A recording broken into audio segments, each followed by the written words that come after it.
মাছের মাথা আর মাছের তেল দিয়ে ডুমুরের রান্না একটু অন্যরকম রান্না, কিন্তু দারুণ খেতে হয়।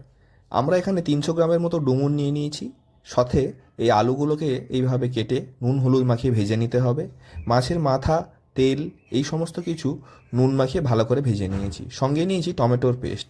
একটা কড়াইতে অল্প একটু সর্ষের তেল দিয়ে তাতে ফোড়ন দিয়ে শুকনো লঙ্কা, তেজপাতা আর গোটা জিরে দিয়ে তাতে আমরা ডুমুরটা দিয়ে দেবো। তারপরে ডুমুরের মধ্যে হলুদ গুঁড়ো আর নুন দিয়ে ডুমুরটাকে 10 থেকে 15 মিনিট ভালো করে ভেজে নিতে হবে।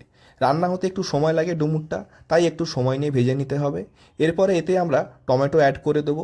4-5 মিনিট ভালো করে কষিয়ে নিয়ে আলু, মাছের মাথা, তেলটা দিয়ে দেবো। ভালো করে আমাদের কষাতে হবে প্রায় 10 থেকে 15 মিনিট।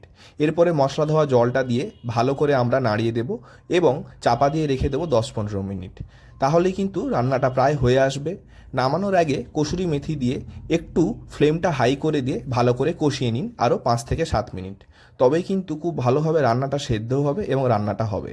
দারুণ একটা রান্না, যে কোনো কিছু দিয়ে দারুণ লাগে।